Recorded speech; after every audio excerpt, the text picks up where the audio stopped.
Vous êtes sur InfoLife TV, les informations vous sont présentées par Hélène David. D'après un premier sondage paru depuis la prise de contrôle de la bande de Gaza par le Hamas, le groupe terroriste a perdu une large partie du soutien de la population palestinienne. Ainsi, 47% des Palestiniens estiment que le gouvernement de Salam Fayyad est plus efficace que celui du précédent Premier ministre et membre du Hamas Ismail Haniyeh. Les Palestiniens estiment cependant que leur sécurité personnelle est meilleure depuis le coup d'État du Hamas. L'armée de l'air va investir dans des missiles PAC-3 ayant la capacité d'intercepter les avions et les missiles de longue portée, notamment le type de missile utilisé par la Syrie. Ces missiles sont fabriqués par l'entreprise américaine Lockheed Martin. Cet investissement a été motivé par l'annonce d'un important renforcement des armements syriens et iraniens. 3 soldats de Tsahal ont été légèrement blessés durant une opération dans le camp de réfugiés de Ain Beit Ilma à Naplouse dans la nuit de mercredi à jeudi. Les terroristes palestiniens ont lancé des grenades sur les troupes de Tsahal. Les 3 soldats blessés ont été amenés à l'hôpital Bellinson de Petah Tikva. Jeudi, 3 terroristes du Hamas ont été blessés lors d'un raid aérien de Tsahal. Au moins 10 députés de la Knesset appartenant au parti Kedima envisageraient sérieusement de quitter leur parti avant que le rapport final de la commission Vinograd, qui enquête sur la gestion de la guerre du Liban, ne sorte, a révélé un membre de l'opposition du Premier ministre Olmert.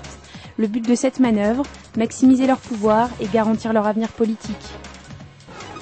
Les autorités libanaises ont arrêté 2 personnes suspectées d'être impliquées dans un attentat contre un contingent de la FINUL en juillet dernier au sud Liban. Cet attentat n'avait fait aucune victime, contrairement à l'attentat du 24 juin lors duquel 6 membres du contingent espagnol avaient trouvé la mort. Un mot d'économie, jeudi les valeurs de la bourse de Tel Aviv ont enregistré une hausse, suivant ainsi les bons résultats des places boursières internationales. L'indice Tel Aviv 25 a enregistré une augmentation de 0,76% et l'indice immobilier s'est élevé à 2,26%. La suite de votre programme sur InfoLife TV, c'est une interview intime et personnelle de la députée arabe chrétienne Nadia Khilou, ainsi que le magazine hebdomadaire d'Ahmed Firas ayant pour thème cette semaine le sexe et la place de la femme dans le monde arabe.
Découvrez en avant-première le nouveau service d'InfoLife TV.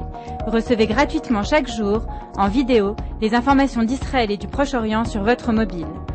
Pour vous abonner, entrez sur notre site www.infolife.tv et cliquez sur la bannière Service téléphone mobile. Aujourd'hui, le monde entier parle d'Israël. Mais qui parle d'Israël au monde entier, en temps réel, en 4 langues et en direct de Jérusalem? InfoLife.tv, la première chaîne de télévision internationale israélienne. 24 heures sur 24, 7 jours sur 7, suivez de l'intérieur l'actualité d'Israël et du Moyen-Orient. Des reportages, des interviews, un grand journal et des flash infos en images dès que l'actualité l'exige. InfoLife.tv, votre regard direct et vrai sur l'actualité d'Israël. Retrouvez InfoLife sur internet www.infolive.tv.